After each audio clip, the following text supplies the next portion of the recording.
quite ineffable in its own nature. The more and more we've increased this GMO and this glyphosate, our like chronic diseases going up. You know, all of our mental issues have gone up, to cancer rates gone up. You see these giant epidemics start appearing more and more and more. The agriculture we're doing now is just completely unsustainable. Not everyone who takes psychedelics are hitting samadhi. Quantum biology is...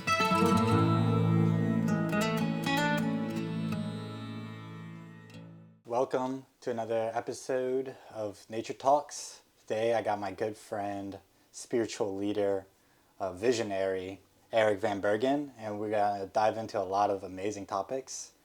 And so, yeah, let's get into it. First, I want you to just introduce who you are and like what your expertise and your passions are. Yeah, thanks for having me on. It's a pleasure to be on the show. And my name is Eric Van Bergen. I am very passionate about ecology and spirituality.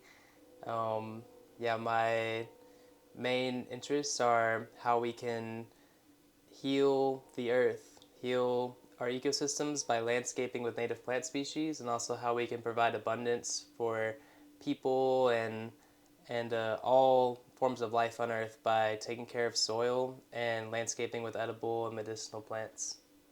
Yeah, and that's exactly what we'll be diving deeper in today's video. But I want to start by you just explaining how you had your spiritual awakening. I think it's a pretty cool story. And I also love to give frameworks to people of like how we all woke up. Absolutely. Yeah, so I've always been very philosophically curious from a very young age, and I've always been very scientifically interested in the universe and reality. And what that started like for me was being raised Catholic and having a lot of questions for my parents, for leaders in the church groups I was in, and religion teachers at school. And I was asking all kinds of hard questions like who, if God created the universe, who created God? I remember asking that from a very young age, and that's obviously a very paradoxical one. And then also a lot of questions about hell kept coming up for me a lot, especially like middle school, early high school. I just couldn't see how this idea of like free will and people who often like are doing evil things out of desperation or because of their own traumas, I couldn't reconcile in my mind how like I could see the innocence of it. I could see like how people's own traumas and desperation like led to them committing these sinful acts that can be, so terrible. But just like seeing the innocence of it and seeing how free will really is an illusion from one perspective. And that was something that I was just like really having a hard time with as I was wrestling with my Catholic faith growing up. And it got to the point to where I started self-identifying as an agnostic or an atheist in around 10th grade, sophomore year of high school. And then I really started going deeper into Eastern religions like Buddhism, Hinduism, and seeing how this perspective of, rather than like the truth coming outward and then imposing itself onto you, as you find in a lot of like Western traditions, how it starts inward, and there's an emphasis on meditation and an emphasis on connecting to the truth within yourself, and then seeing how that light, that essence of God can be found within you, and then from there you can move outward with it, with the action of love into the world. And that started to make a whole lot more sense to me towards the end of high school.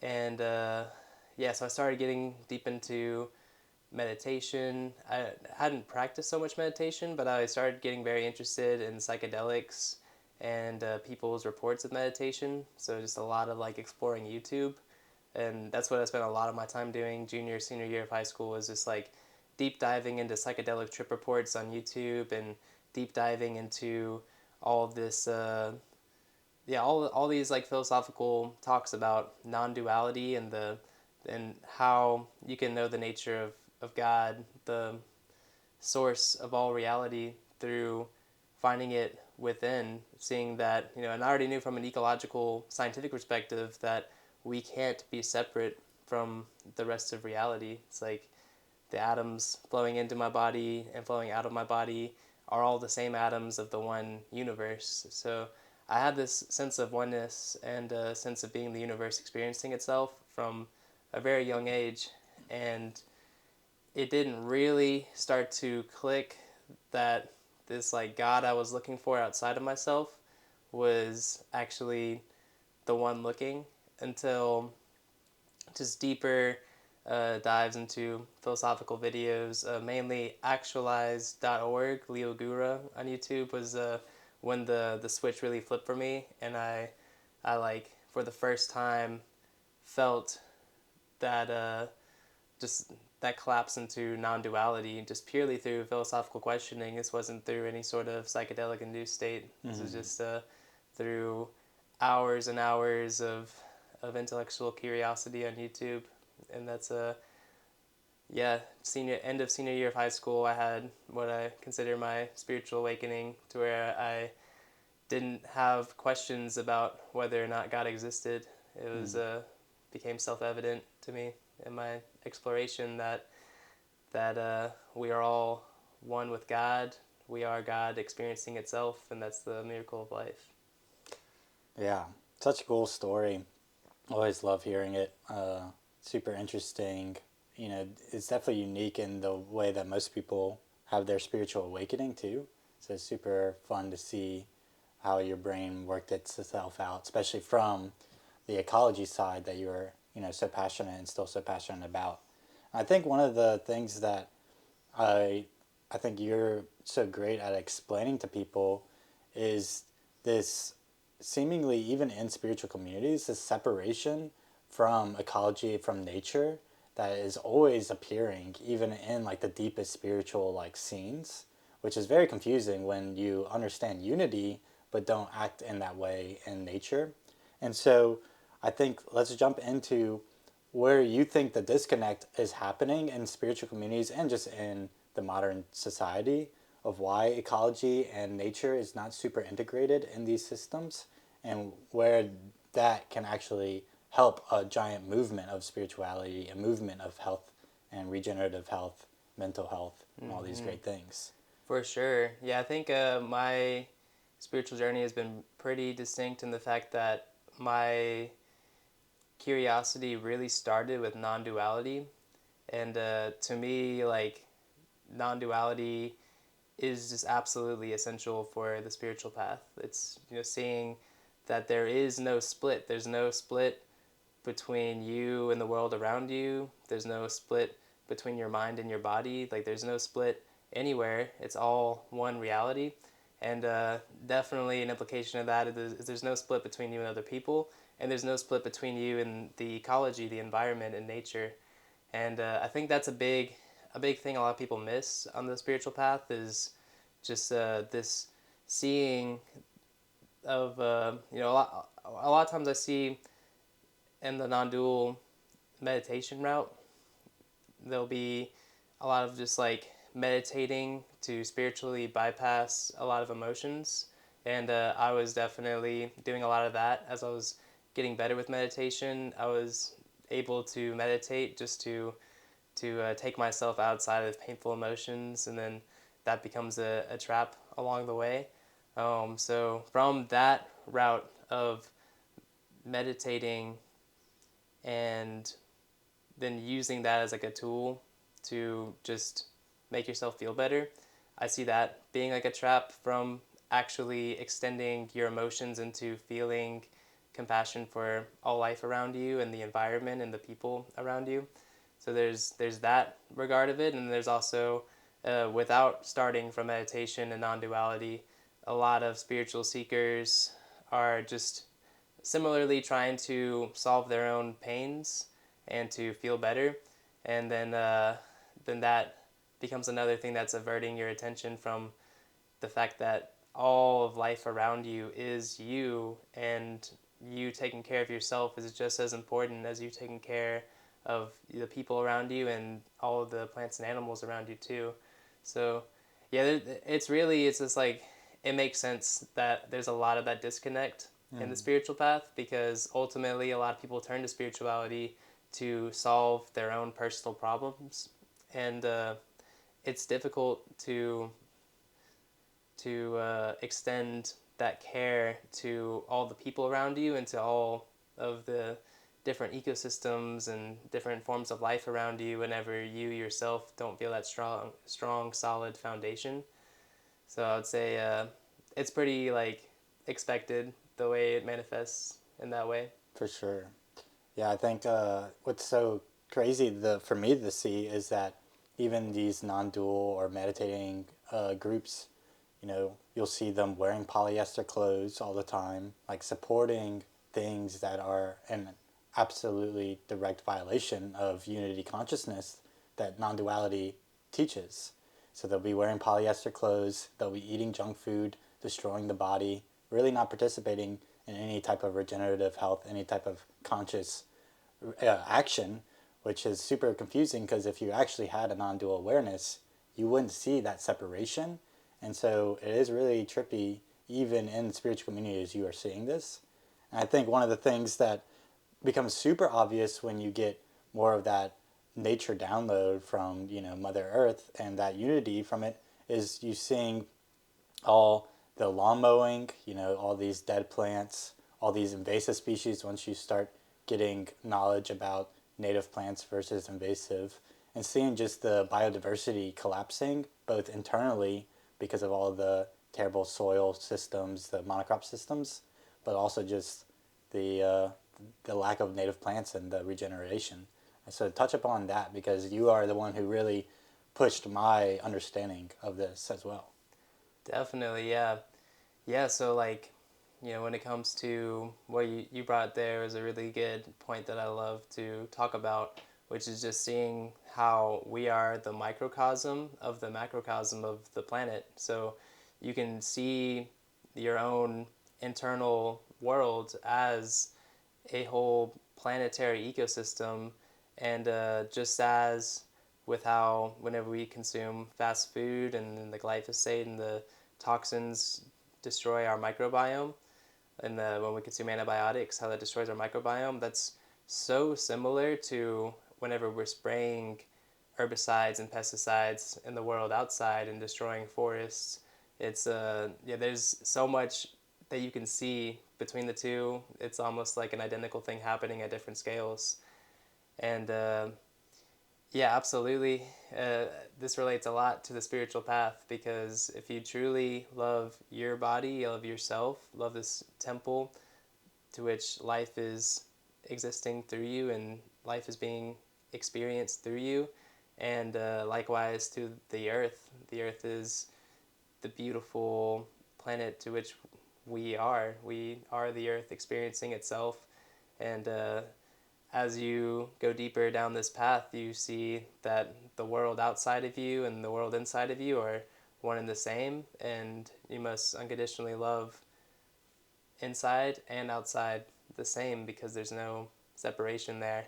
So, yeah, it's pretty hypocritical to be preaching love and non duality and then spraying pesticides and herbicides everywhere. This is definitely a key thing that we're pushing the message for, is let's first come to that sanity within ourselves by first knowing ourselves, know who we are. We are the earth experiencing itself, like understanding that we have that connection to all of life on earth, and treat our own bodies with respect, but then likewise simultaneously we extend that respect and reverence for life to all life outside of us.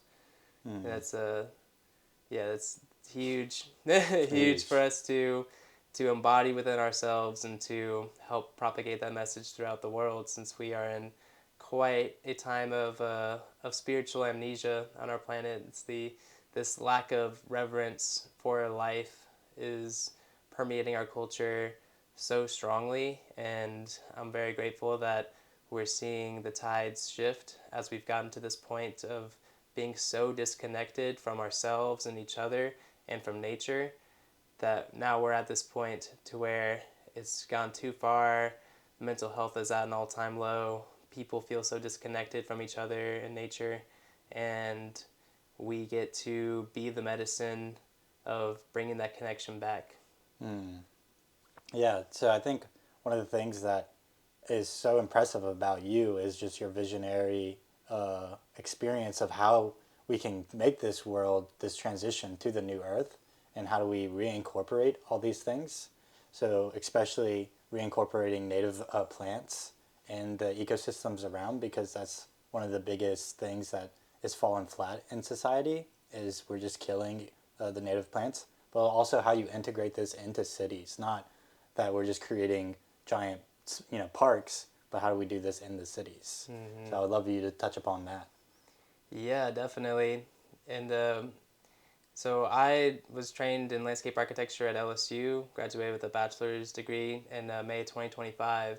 And landscape architecture is so cool because it's all about, architectures, buildings, and then landscape architecture is all the spaces in between buildings, so parks and roadway, streetscapes, everything in between the buildings is considered the realm of landscape architecture. And yeah, there's so much untapped potential in landscape architecture that it makes me, both sad, that we're at this point to where we're so not integrated with the landscape and with nature, but also so optimistic because you can look just about anywhere in our cities, in our suburbs, and even in our agricultural areas and just imagine how easy it would be to make it better. And often what that looks like is, well, first I'll touch with the suburban landscapes, this culture of mowing lawns and just wanting all these non-native evergreen shrubs, and then going to the grocery store for your food whenever food just grows out the ground if you allow it to, and just create a place for it, create a place for a garden, where we've really fallen out of touch in our culture with gardening, with growing our own food and medicine, and everyone's going to the supermarkets to get their food that's sprayed with all these chemicals, and rather than grown in like living soils with mycelial networks and all these different microbes that allows for the food to have the maximum amount of nutrition, it's all chemical fertilizers. And then not only is that not allowing the food that we have to have proper nutrients, but then all that's running off into the oceans, and it's all a cascade ripple effect of all kinds of problems, and our soils are dying as a result, and the agriculture we're doing now is just completely unsustainable. So that that kind of seeing of the problem led me to permaculture, and permaculture is such a beautiful solution. It's all about how we can maximize the abundance of the land through understanding the innate intelligence of the land as we work with it, the way that indigenous people have worked with the land. Because ironically, this is nothing new. This is actually, ancient cultures who were in touch with the land and ancient cultures who are in touch with the land now. Permaculture is this a Western new word for practices that have been done for thousands and thousands of years in societies that are in touch with nature. All that is available to us now. We can do that. We can do that with our landscapes, and it's becoming a trend to make permaculture homesteads, and it's a beautiful thing. It's all about growing food and medicine in the landscape. Grow not only food and medicine for yourself, but also for the wildlife. Recognize that your landscape, wherever it is a part of a natural ecosystem. And whenever you create that abundance for the insects, that is going to feed the birds and all the reptiles, amphibians, and mammals that ripples up the food chain. It starts with the soil, it starts with the plants. So by planting those native plants for wildlife, you get to see the abundance of biodiversity on your land, which is such a blessing to see butterflies and hummingbirds and all the different forms of life that grace the land and just inspire with their beauty and magnificence. Like there's so many reasons for us to be planting native plants and to be planting food and medicine. That you do not want to be solely reliant on these monoculture agriculture systems. They're not sustainable, and if there was ever some sort of catastrophe on the planet, these supply chains would just evaporate so fast, and a lot of people are becoming aware of that, and then grow having this interest in growing food themselves because of it. But we don't want to be doing this as a response to fear or disaster. We want to be doing it out of reverence for the earth, out of reverence for all of the potential that's there for us to celebrate the abundance of life and the abundance of nutrients that the earth has for us to exist with it. Yeah, yeah. I mean, doing it out of fear is the last thing we want to do, and I see that to be a pretty common trend in like the you know the preppers for like the apocalypse or stuff, like straight out of fear. But when we do it out of like this love and this true embodiment of the truth of reality of abundance and how much better we can do that is it's magical to see. I mean, it's just insane that we are brainwashed in society to think that, you know, nature can't provide for us, even though it's so abundant. I mean, if you just go look at a tropical jungle, how abundant everything is, how abundant a fruit tree is, how much that feeds a whole community, and yet we're stuck in these monocrop farm techniques that are just killing the earth. And I think one of the huge things that is often misoverlooked is that this is this is a pretty recent thing. Like a century ago, we were having backyard gardens. You weren't really going to the grocery store. 200 years ago, we had a lot of wildlife that are now extinct. Like especially in Louisiana, we have so much wildlife that used to live here just only 200 years ago, if even like less than that. And a lot of this is also due to just this scraping of the topsoil. And I think people don't really understand the importance of the soil and the topsoil. And so let's double click on that and go deeper into why that's important and the reason why, you know, glyphosate and this destruction of the soil is causing all these ripple effects. Mm-hmm.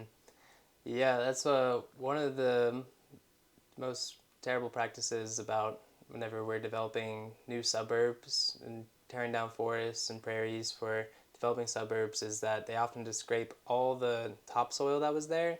So the topsoil is really where all that carbon and all those roots of all the plants and all the microbes and worms and all the insects were living in that topsoil layer. And then beneath the topsoil, you have, you know, in Louisiana, it's this very dense clay, but in other parts, it's more rocks and sand and yeah, it's just, you know, that's the topsoil is the alive layer, the living layer of the soil, and there's so many so many reasons why we need topsoil and why it's a catastrophe that we've lost a lot of the topsoil. But back to the point of it being where the life is, it's where the carbon is too. It's also where it holds moisture, so it's super important for regulating the climate to have the soil holding the moisture, and a lot of people miss that with this is why lawns are such an issue, because lawns, you know, these turf grasses, their roots are only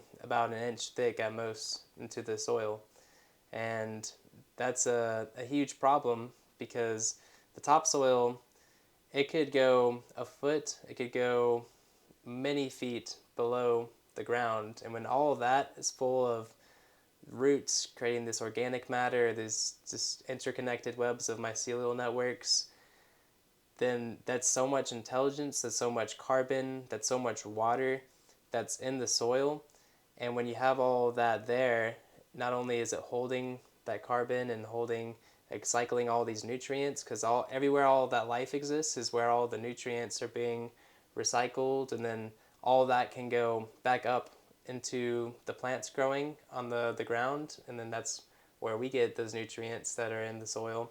So there's so much happening there, and I wanted to touch back on like the water aspect because it's a really big one. So when you have the hot summer sun just baking down on mowed turf grass, then what happens is that it's there's not much grass that's like creating shadow and shielding the ground. So then it's just cooking the ground and just sucking all that little bit of water that's being held in that slight layer of organic matter at the top of the soil, and it's just sucking it right up and then leaving the ground bone dry. And that's a big problem for having fungi and other kinds of life in the soil. So it's a big difference whenever you just let that grass grow, because if it grows a foot 2 feet tall in like a meadow, and then tall grass prairies like we would have had here in South Louisiana, it grew up to 5 6 feet tall. And whenever you have that much grass and all the wildflowers, of course, I mean, all of the grasses and wildflowers are providing so much already for pollinators and all kinds of animals. But just on the topic of soil, it's shading that layer of soil and keeping it cool, keeping it holding water, and that is absolutely essential for all these biological aspects to keep happening. You can't have the biology happening if it's all the water is just sucked up out of it. So we need our topsoil. We want as much life in the soil as possible, and that keeps it full of nutrients, full of all these various minerals, just recycling through and then coming up into what grows, and then you have abundant food and medicine that's ready for all the animals on the land. Yeah, so I'm glad that you brought up water because I think this is a good segue. As much as we could continue talking about that topic and ecology forever, I think another really important aspect that we're overlooking is quantum biology, and Mm-hmm. water is a very important role in quantum biology that most people don't understand. But really, people don't understand quantum biology. So I'd love for us to just double click and you just go in and talk about the importance of water and quantum biology in general. Mm-hmm. Absolutely. Yeah, so quantum biology is just really understanding that, you know, while biology itself is, you could consider biology applied chemistry and chemistry applied physics, but then it's like, all right, so we see that connection between physics and biology there, but unfortunately, a lot of scientists studying, they miss the fact that it all started with physics, and then they just are looking at their biological experiments in petri dishes and in these controlled lab settings and underneath flickering blue lights in labs, and they think that they're understanding how this biochemistry really works in these settings in laboratories. But the thing is that whenever they're studying all these biochemistry effects in dead water samples, then that's just completely neglecting the fact that water behaves differently in a living organism. And that's the thing, is whenever you understand that being a living organism outside, in connection to the sunlight and connection to the earth, the grounding, the way that our electrons and charges interact with the earth, and how all of it's being excited by the sun's energy. There's a lot that's happening with water at, in an actual biological organism that is overlooked in most scientific studies. So, yeah, quantum biology is understanding that the light and these other principles of physics are affecting life at a very intimate level. And the biggest like paradigm shift for me around quantum biology was beginning to understand that that this narrative of the sun being bad was actually just full of a bunch of misunderstandings and narratives that were fear based. Teaching people that the sun gives you skin cancer, but there's not good evidence for that when you really look into it. The sun is the cause of all the energy in our bodies is from the sun, and all of the organisms outside live in perfect harmony with the sunlight, and the sunlight is so essential for our circadian rhythm. So circadian biology is a whole topic within quantum biology, but we'll start with that since I think that's the easiest to see the connection.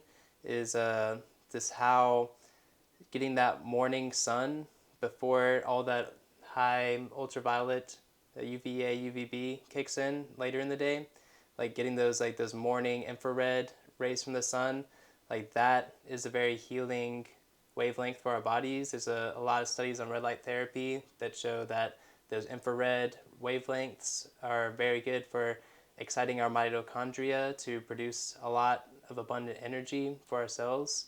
And these our mitochondria are, we are often hear that it's the powerhouse of the cell. So you want healthy mitochondria for a healthy life. So getting your infrared from the sun is absolutely essential, since that's exciting so much of the mitochondria inside our bodies to produce so much energy. So I forget the exact statistics, but I think it was like uh, only 1/3 of the energy in our bodies comes from food, and then 1/3 of it comes from sunlight, and then the other third of it comes from grounding and water. I might be wrong on that, but something about like that. So only like 1/3 of the energy is supposed to come from food, and then the rest of it is actually intelligently harvested with the charge gradients of sunlight and grounding and water. And back to the topic of water, there's a lot of science now on the fourth phase of water, of exclusion zone water. Highly recommend looking into it.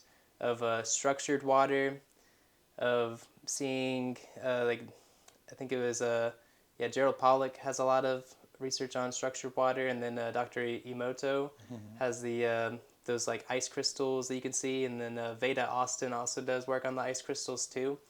So just understanding the significance of water, the intelligence of water, because our materialistic culture, reductionist materialistic culture, sees water as dead, as just like all the other atoms in the universe are just dead, lifeless, unintelligent. But no, water is so miraculously intelligent, and that's something that I keep awakening to more and more every single day, is how to have that conscious relationship with our water, how the water holds memory, holds frequency, holds vibration, and like being able to put your water outside, like keeping your water still in the sunlight allows it to naturally get structured. Just keeping the water still allows it to naturally be structured, and also in the sunlight, all that information coming in from the sun structures the water. That, and then another great practice is just kind of baptizing yourself in the water, like immersing your body in living water. If you have access to the ocean, to clean water streams and rivers, that's such a powerful way to release so much of the oxidative energies in our bodies to the water, and to just balance and regulate all of the body's different charge gradients. And let's see, water, there's so much, there's so much to water, but a big practice I'd recommend is leaving your water out in the sun for a few hours, and speaking intentions into your water is a big one that I've been getting into in the past few years. Yeah, no, the miracle of water is surprising. Really going deeper into like the elements really shows you quantum biology super well, seeing the intelligence behind it all. What's really impressive to me about water is the fact that it's holding memory, and we can really dive into like how the fascia, its relationship to the sun and water, and how it actually helps the cells communicate more properly through like this electrical system of the mitochondria, as well as you can also see it so clearly that we were talking about before. It's like if you're drinking a bunch of dead water, if you're eating a bunch of dead food, like what are you going to think like? You're going to think in that like death cycle. You're going to only think in these monocrop farming, these dead landscapes. You know, you're not going to be thinking in an abundant mindset, and you're going to be stuck in this lack mindset.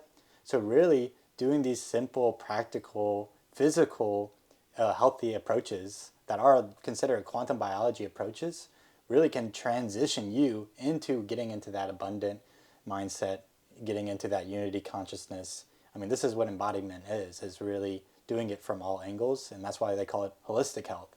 It's holistic, all angles. Mm-hmm. And yeah, so I love to talk, because I know we've talked a lot about this, but the whole fascia, when it's talking about water in the body, as well as with the sun, and just how it's like that electromagnetic receiver with melanin and the cells. So like just double tapping into that and explaining Mm-hmm. these things.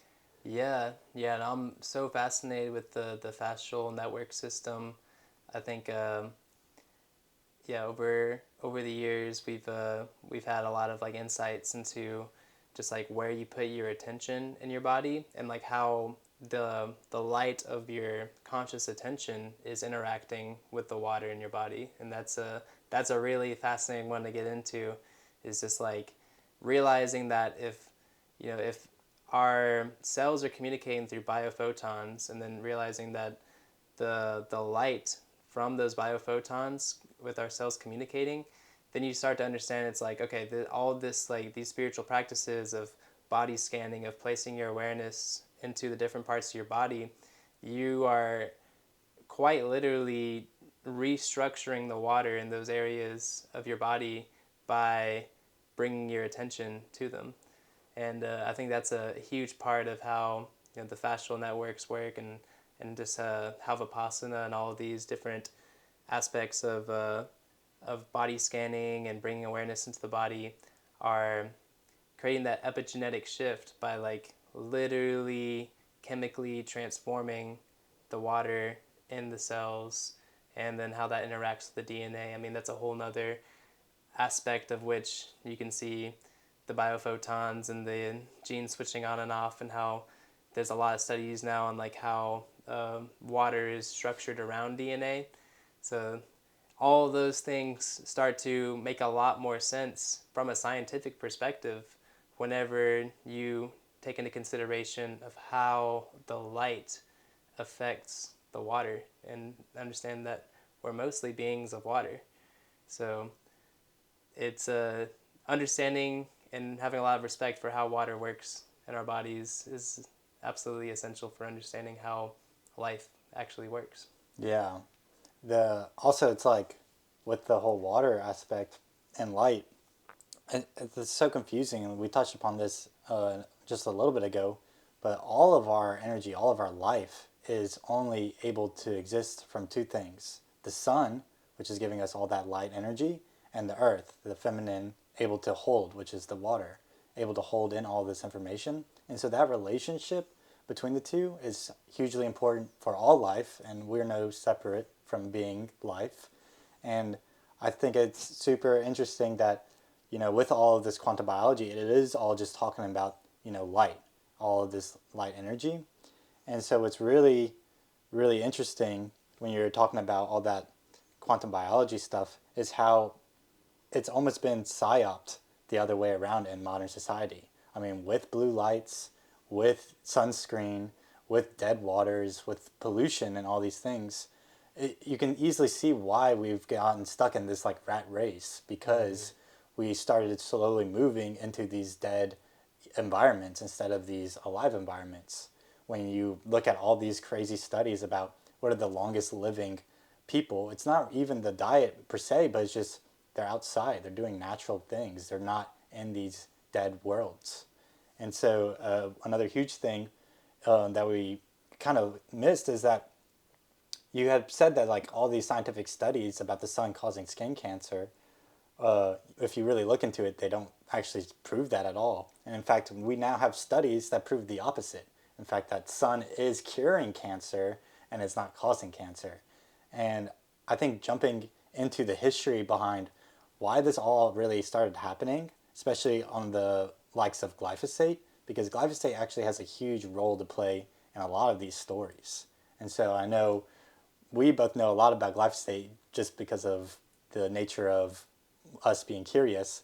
But from an ecology side, let's really talk about glyphosate and what it does for the quantum biology side and the ecosystem side. Because I think this is a huge one that somehow people still don't even understand. Yeah, for sure. Before we get into the glyphosate, I do realize that we missed some of the parts of the light story around sunlight. So I want to clarify some things there. Is that um, there's always that example of like the truck driver, and then one side of his face you can see is very aged, where the sun was shining through the window, and that's a key aspect is understanding that windows actually block essential parts of sunlight. So when windows, I forget if it's the UVA or UVB or some aspects of both, but parts of the ultraviolet spectrum are blocked by glass. So that's another misconception people have is the sunlight coming through the windows is not actually full spectrum sunlight. So full spectrum sunlight is what our biology evolved to work with. And not only that, but it's a full spectrum sunlight whenever we're grounded to the earth. So both of those details are super important uh, to keep in mind when talking about sunlight. Because even if you're getting sunlight on your skin, but if you're wearing rubber shoes or if you're on an ungrounded surface, then you're not giving your body that capacity to release oxidative stress into the earth. And that's always what they point to with sunlight stress is that it's an oxidative stress on the body, which is true, but naturally we have the greatest antioxidant of all, which is just the ground with the water to discharge that oxidative stress. So I wanted to add that to make Yeah. sure that all the listeners have that important piece. Yeah, that's a very important piece. I'm glad that you caught that. Yeah. Awesome. Yeah, let's get into the glyphosate issue. Yeah, so glyphosate, yeah, let's talk about the 1950s is they call it the Green Revolution, which is to me just the most absurd thing that they would call it the Green Revolution whenever they say it's a Green Revolution because it's supposed to have made agriculture so much better with the introduction of so many pesticides and herbicides into the practice. And what that's looked like is this transition from small family farms into huge scale monoculture agriculture systems that use a lot of these pesticides and herbicides to maximize their yields. And glyphosate, in particular, is a really nasty one because it I know it was derived from some sort of war chemical that they were literally using to poison people in a certain type of way. I'm not sure exactly all the details on that. That'd be good to brush up on some information about that.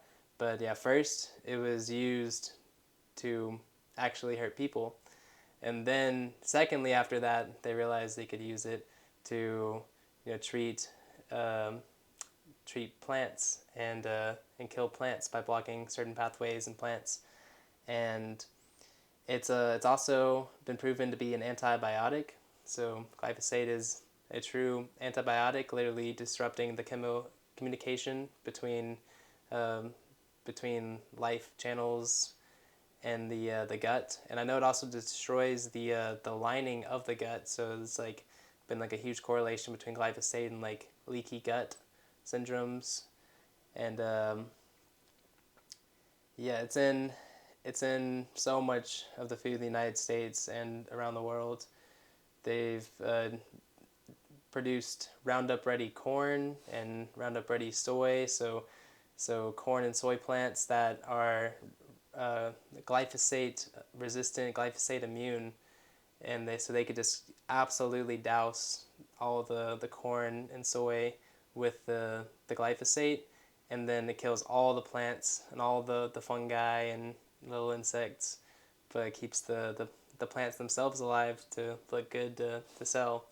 And then I was just reading the other day how with wheat, it's not Roundup Ready wheat because the wheat still dies, but they actually intentionally spray the wheat with the Roundup so that the wheat dies, so then it dries out and it is just easy to harvest. So they just do it literally to harvest the wheat. So right before we're eating it. Right before we eat it, they spray it with a lot of Roundup, and then their argument for that is so that it dries out, and then you don't get the risk of like fungus and all that. But that's their argument for spraying the wheat with very very toxic chemicals to then feed to people, and then also feed to all kinds of animals in agriculture. And yeah, that's a whole separate topic of feeding the animals the poison, and then how that affects us and affects our relationship to nature. But let's just talk about people for now. Yeah, glyphosate toxicity has been very strongly correlated to all sorts of problems, psychological problems, different various diseases, and it's just overall you can see a strong correlation between the use of glyphosate and all these ways in which we're pushing ourselves further from nature and just mindlessly killing nature, killing biodiversity, like how that's just pushing ourselves in the state of separation from nature. Like I see every time I go outside, I see someone spraying glyphosate in their yards or along the side of the road, and it's like, what is that attitude of like, rather than just like pulling the weed out of the ground, I'm going to just spray poison because it's just easier, and they think, oh, it's just poison for plants, so it's not going to affect people. But no, it's the thing is that when you realize this oneness, you realize that we are nature, then you see that we're not so different from plants. There's a reason, that you and I always joke about how we're so much like plants that we go out in the sun and we harvest energy directly from the sun in our skin. Mm-hmm. And it's like, yeah, like we are that similar to plants, and there's huge, huge ramifications, huge consequences for spraying this poison on our food and all over our landscapes. Huge, huge ones. I mean, it's so easy to see how backwards our society is that we're spraying this poison that is antimicrobial, anti-life, and then we eat it immediately. Like we aren't life. I mean, it's so crazy that we've disconnected ourselves from nature so far that we can't even see ourselves as animals at all. Like we don't even see ourselves as primate. Like what do you see yourself as in that way? You see yourselves as this like dead zombie basically, this lifeless form. And yeah, glyphosate, man, I mean, you can dive into that topic so deeply because of how much ramifications that it's really had in society. I mean, like you started saying, I mean, they used Agent Orange, which is partially what the glyphosate chemical was in the Vietnam War. And we have crazy amount of documents of the terribleness that it's caused genetically to these people in Vietnam and to the ecosystem still to this day. And then on top of that, you look at just the more and more we've increased this GMO and this glyphosate, our like chronic diseases going up. All of our mental issues have gone up, to cancer rates gone up. You see these giant epidemics start appearing more and more and more. The more we're using it, the more it's in our society and more it's ingrained in our society. And, it's now gone to the point where infertility is the epidemic.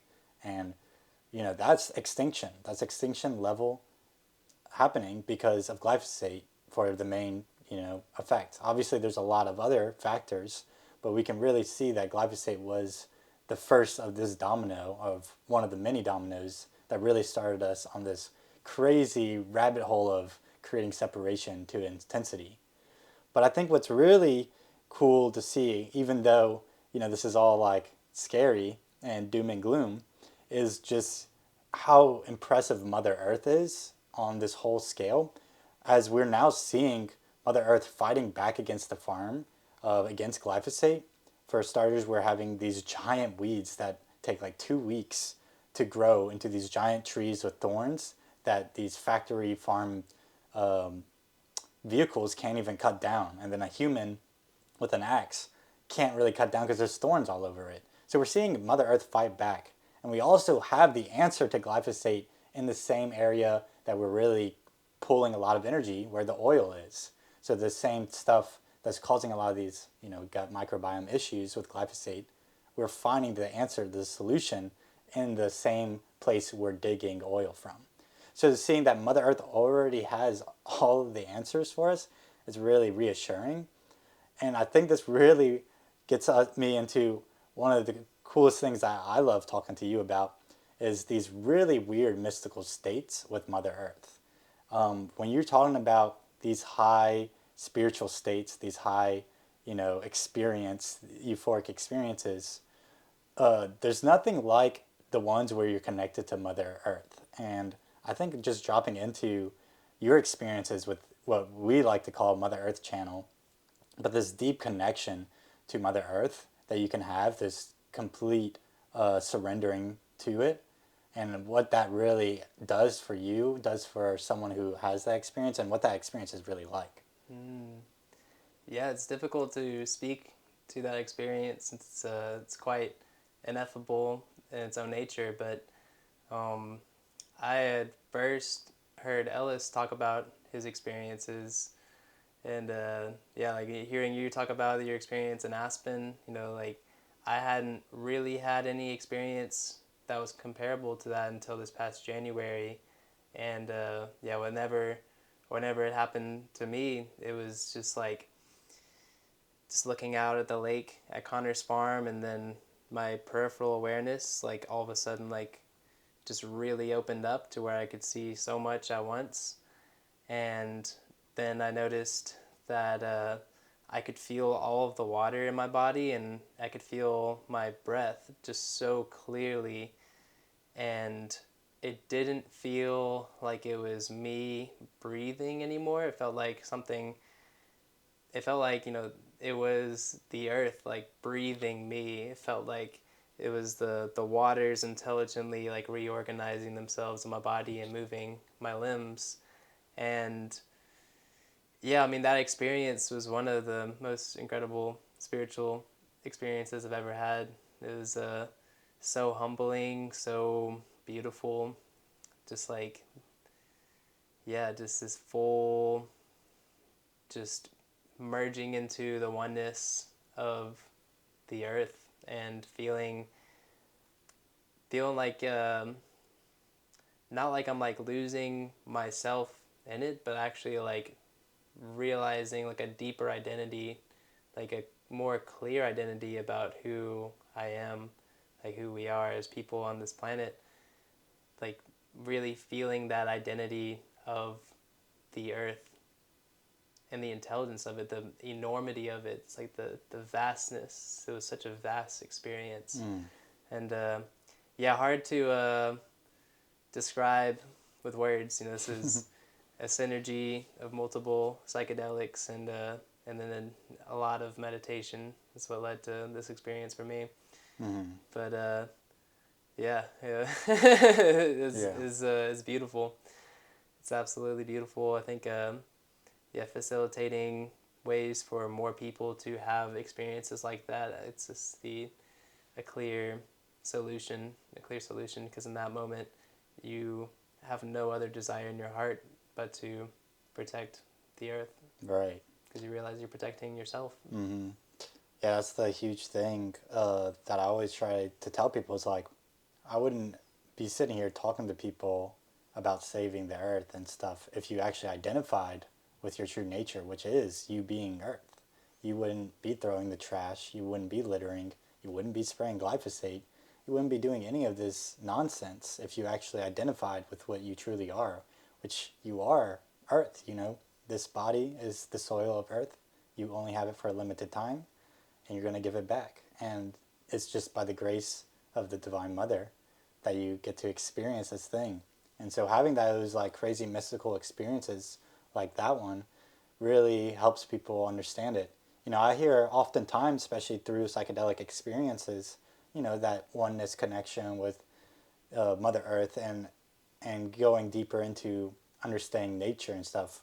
But there's just this one very specific experience that I don't hear talked about too often, which, we call it Mother Earth Channel, but there's just something more deep than those words can even reach that really connects you to the entire unity. I mean, everyone who's taken shrooms kind of can see the earth breathing. You can kind of start feeling those nature vibes and that understanding. But when you're in those states, in that state, it's completely mind blowing. It's one of the most mystical experiences I've ever had.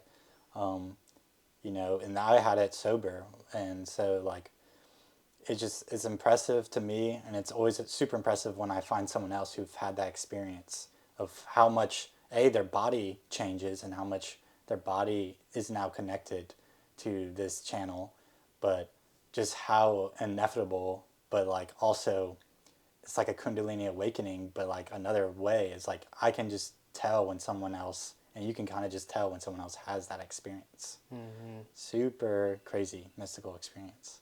Yeah, as we kind of staying on this topic of the mystical experiences, while that one is an amazing one that's really hard to explain.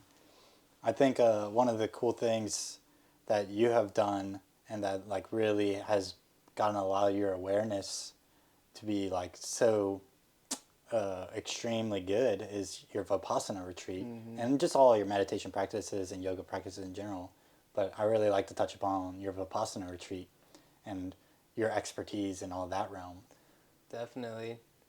Yeah, so I did the only Vipassana retreat I've done was a 10-day Vipassana in Jessup, Georgia at the Vipassana Dhamma Center down there. And that was August 2024. And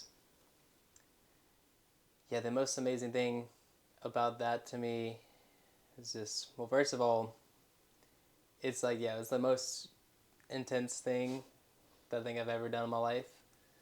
Um, I had been doing my meditation practices like with like back support for all the years leading up to that, and then I get in there and it's like no back support. You got pillows and like cushions, but like you're keeping your spine up with its own with your own willpower. Mm. Is how you're keeping your spine up. So that yeah, that was quite the shock to me to be doing 10 plus hours of meditation a day with no back support. Mm-hmm. Um, and just yeah, just a completely different kind of like level of discipline than I'd ever had before. Like I had done quite a few hour long sits before, but yeah, this was yeah, very very much meditation boot camp. And yeah, it was amazing. Really, I recommend it for everyone. It's so healing as this a sensory deprivation method. First of all, like it's amazing how like you turn in your phone on the first day, and you are instructed to not bring any books. No reading, no journaling, no um, no eye contact with people around you. Definitely no speaking. Um, no working out. Like you're allowed to like meditatively walk, Hmm. but like it's really you're sitting and you're walking, and you have a it's a vegan meals of breakfast and lunch, and then dinner time was like around like 5 o'clock at night, and that was tea, and that you could have a little bit of fruit, but they recommended just tea at most, um, and fruit if you felt like you really needed it. Hmm. And yeah, it was the most like disciplined I've ever had my schedule before. And then waking up at 5 a.m. and first thing you're doing is getting into 2 hour and a half of meditation, and yeah, just yet to touch on what my experience was like at that. It was the first 3 days. Like you don't really start doing Vipassana until the third day, and the first 3 days is Anapanasati, which is just breathing in and exhaling out through the nose, and just feeling the sensations at the very tip of the nose, and just like really refining, sharpening the knife of your awareness on the sensations at the tip of the nose. And that's like all you do for those first 3 days is just really refine your awareness to the tip of the nose. And yeah, it was in those 3 days that I was definitely getting a quite refined awareness at the tip of the nose, but I was also really wrestling with all the pain in the body that was and all the resistance to sitting like that. And I remember it was my knees that were hurting the most, and also like my like lower back and upper back was hurting a good bit as well. But it was mostly my knees were hurting like really bad, to the point to where I was concerned that I was like causing some sort of permanent damage to my knees. I was like very much fantasizing about just quitting and leaving the Vipassana retreat. And I was like, I took all this time off of work, like I can go to the beach, I can go explore forests around here, like have a great time. I don't need to put myself through this, I'll do this another time whenever I've like prepared or something. But I'm so grateful that I stuck with it, and I kept going, and just was like, no, this is the time I'm committing to doing this, and I'm gonna stick through all of it, no matter what. I'm gonna do it. And it was yeah, it was like just sitting with yourself. And I remember just like having like all this stuff. Like I was in college at the time, so it was like all of like the drama of like college life was coming up, and then feeling through all of that. And then it was like going back in time. It was like all of like high school, and then middle school, and then elementary school, and then like just all the kinds of like childhood memories were coming up. It was just like rewinding like my whole life, and just like sitting with all of it coming up during those sits and sessions. And that was so powerful, just as like just a way to really sit with myself for the most time I ever had in my whole life, just the most quiet I've had in my whole life since I was born. And it wasn't until day 7, so day 3 we started doing actual Vipassana, so that's the body scanning from the top of the head all the way down. And just like using that refined awareness that you cultivate on those first 3 days to feel all the sensations. And yeah, it's really, in my experience, it was a very difficult practice, because you will sometimes be able to feel the sensations in some areas of the body, but then you have all sorts of blind spots, so that's where the tensions and traumas are stored in the body. And it's quite difficult to sit with and feel into those areas, because you'll have your awareness over them for however long, and all you feel is pain, and like it is like can't like relax very easily. And it's it was very uncomfortable. Most of it was very, very uncomfortable. But on the 7th day, I had my first sit, to where I was scanning the body, feeling the sensations, and then all the sensations for this one sit on the 7th day were subtle sensations. So they give you the distinction between the subtle sensations and the gross sensations. So the gross sensations are like those like dense, like painful sensations where there's like tension and trauma, and the subtle sensations are like where the energy is free flowing, and you just feel just kind of like a static kind of lightness, just like little blipping in and out sensations. And for the first time on the 7th day, it was all the subtle sensations, just like there wasn't pain for the first time in one of my sits. And that was the only time in the whole duration of the retreat that the bell for meditation, like, it was over, you could go get your food. But I just kept sitting, because I was just so amazed by how peaceful I felt, just feeling all the sensations of the body. And then whenever I was like got up from that and was walking around the meditation center grounds, it was like I was in a psychedelic trip, like very comparable to like an LSD experience, like just the bliss in the body and the geometries and the just the beauty of all of the plants and all the everything about the center, just like the way I was just so delighted by my visual field and just fully taking it in and without being lost in any thoughts. Like yeah, it was like, I guess, what I would refer to as like my first sober samadhi. There's all kinds of different terms people have of like, oh, this is samadhi, this isn't samadhi, but I would call that my first sober Yeah. samadhi experience. And it was yeah, like, just if that's all it was, just the 7 days leading up to that, it would have already been completely worth it to experience that without psychedelics, because it just proved to me that I didn't need psychedelics to experience that kind of state, and that was really cool. But another amazing byproduct of the retreat was after the retreat, I had chronic lower back pain, and then after the retreat, my chronic lower back pain was permanently healed.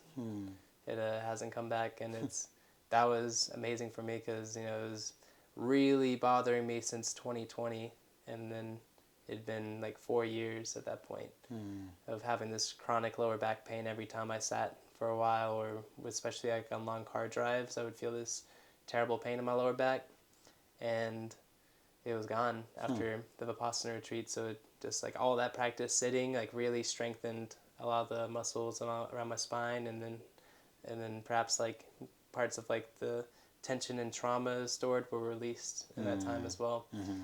And then yeah, the most amazing thing about like whenever the retreat was over and you could look around and talk to people at the end of it was whenever I was first looking at people in the face after 10 days of not looking at anyone in the eyes.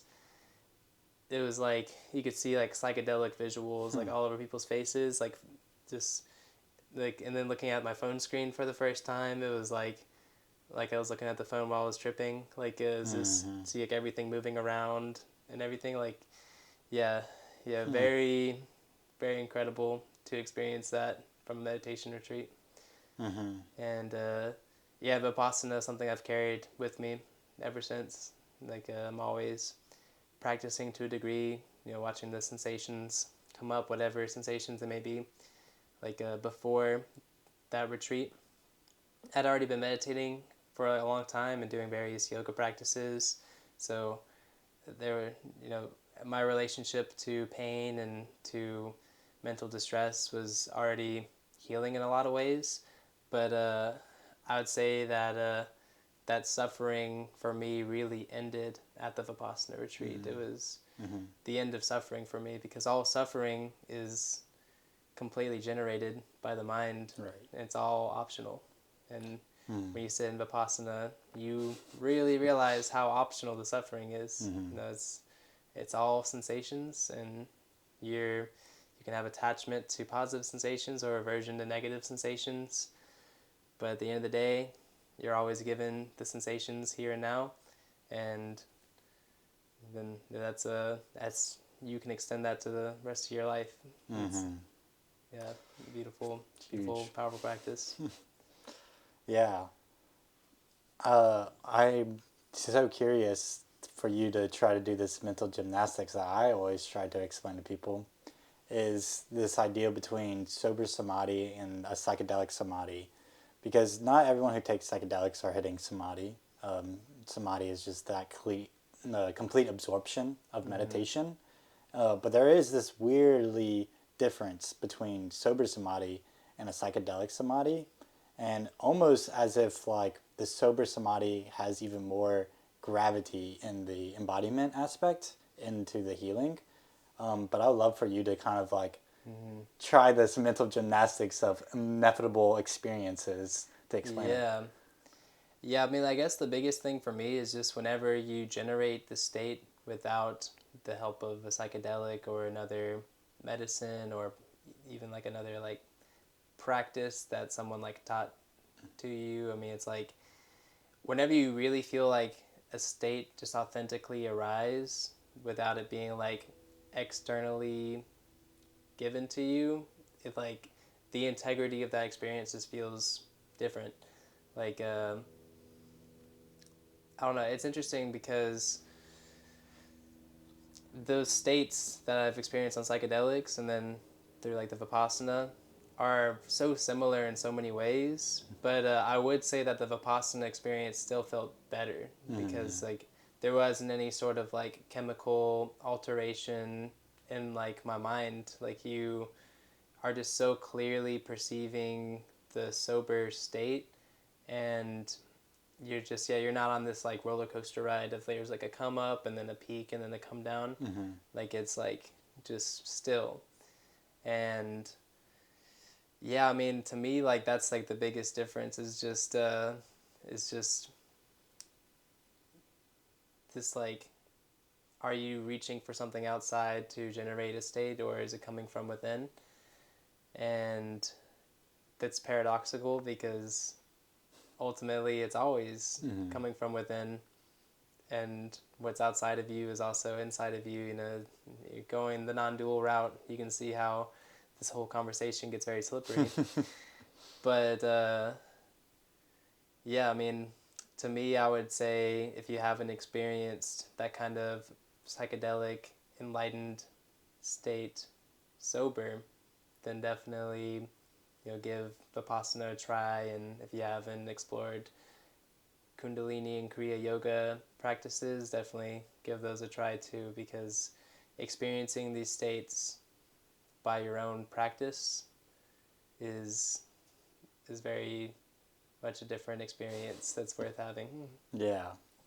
I think we can even like round this whole conversation with this topic is that, you know, there's so many people who take psychedelics nowadays. The psychedelic revolution is reactivated, but we're also still seeing all these people who are taking psychedelics and are still very confused, doing a lot of things that aren't, you know, in this unity consciousness, and they're not hitting these samadhi states when they're on psychedelics.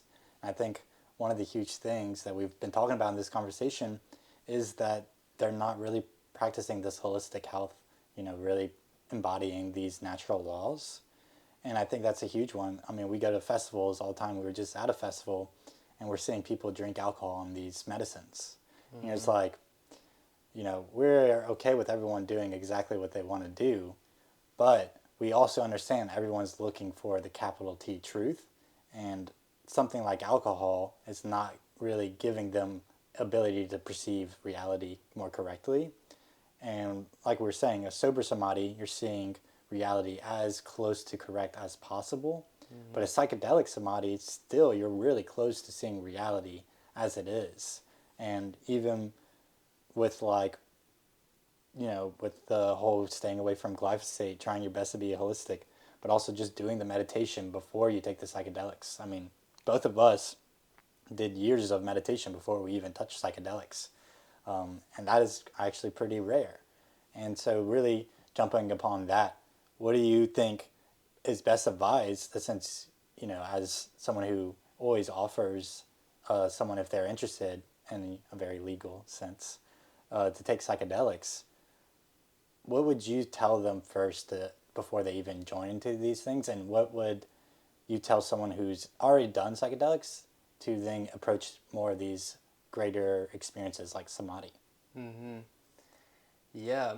I mean, just like you said, you know, you and I have both done meditation for years before trying psychedelics, so that'd be the main advice I have is like psychedelics are such amplifiers of your own being, and to already be approaching them from this meditative practice and to have the toolkit of meditative and yoga practices when you're going into psychedelic exploration, that's so essential. Like I couldn't really imagine using psychedelics any other way, because I mean, people who have bad trips, you know, almost always it's because it's used in a proper set and setting, and they just go into it with the wrong intention. Like they just want to have a fun time, but the psychedelics are healers, they're tools for reaching deep into the subconscious, unconscious mind,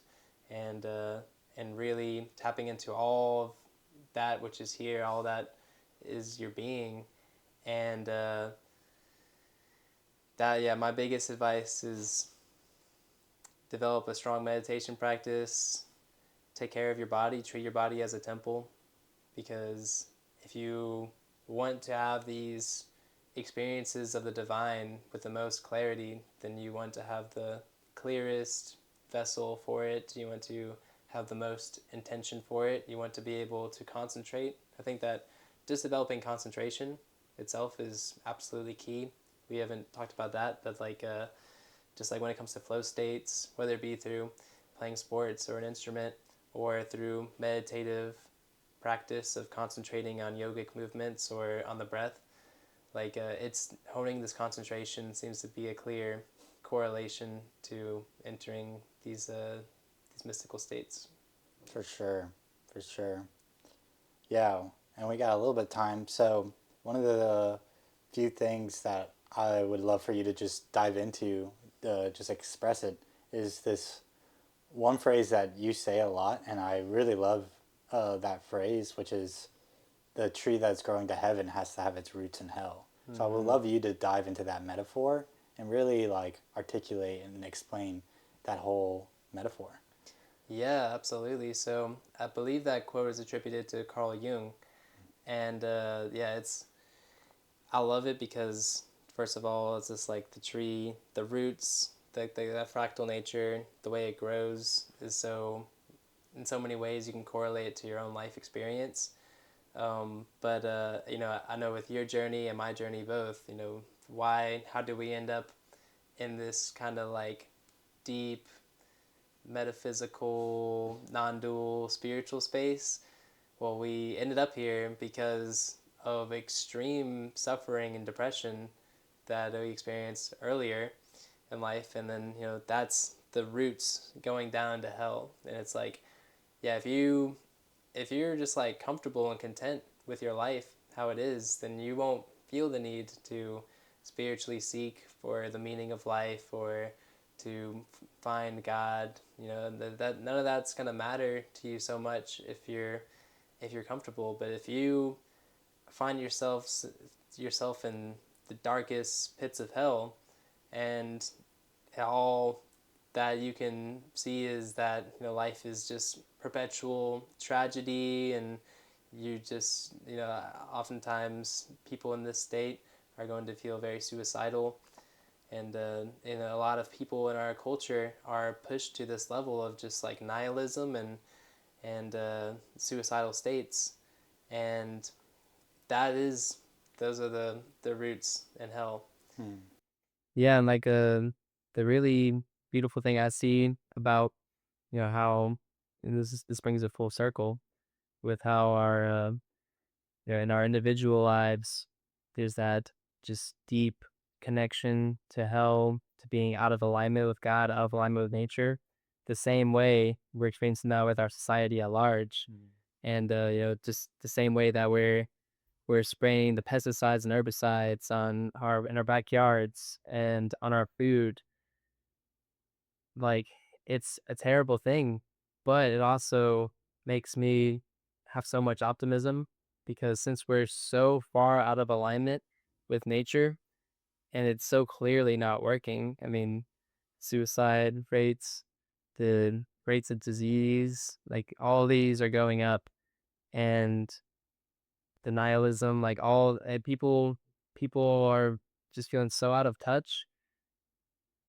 And it's genius that it's like this. It's genius that our bodies feel these negative emotions from being out of touch because this is our guidance system for coming back to truth, coming back the right direction. And I see that happening in our culture right now where the people are seeing that it's like, yeah, like what we're doing is not working. And that gives us permission to dream up something different, dream up something that does work. And then that's what I see happening now with this shift towards permaculture, with this shift towards bringing people back into community. optimistic about even like how AI is taking a lot of monotonous desk jobs away from people, and how, you know, if machines are doing all of that work, then that allows people to go outside again. That allows people to see it's like, well, actually, the most valuable thing I can do is not just put in a bunch of numbers on a spreadsheet, but it's actually to go outside, to move my body on the earth and feel the sunlight on my skin, and to plant food in the ground, plant food and medicine in the ground. And I think that that's the direction that we're headed, because nothing else can work. Everything else is leading to more misalignment. So many people are on antidepressant medications, and it's just like people are just clawing for some sort of solution to fill the void of what's not working. And I see the Hmm. tides shifting towards this maximum disconnection from nature. Pendulum shifts towards connection back to nature, connection back to what it means to be human. Yeah. Tree reaching towards heaven. The tree is reaching towards heaven. Yeah. The hero's journey is you always have to go to hell in the dark night of the soul. That's what they call it. Um, and so you really, I think what people don't understand about, the spiritual path is that it's not that you're going for higher vibration, but you're just expanding. So this is expanding both down and up. Just expansion in general, expanding of consciousness.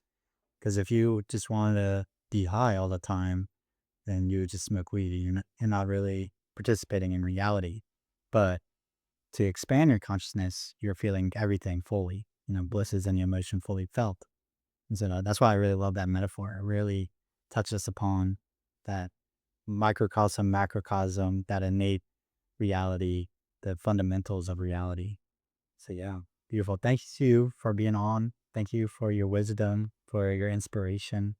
I know we'll have many more of these talks and going way deeper on these topics. This is kind of more of a shallow uh, touch upon a bunch of topics that we're both very interested in. So yeah, until next time, we'll have some good topics. Shout out anything else that you got going on. Yeah. Yeah. Well, thank you for having me on. And yeah, I got upcoming social media projects as well. Ecology with Eric. Reality is podcast is my podcast I do with our friend Connor, who many of you have seen Connor on Ellis's channel as well. And yeah, a lot of great stuff coming. So you can follow me, Instagram and YouTube. We'll put the links to that in the description. Yeah. Thank y'all for watching. Peace.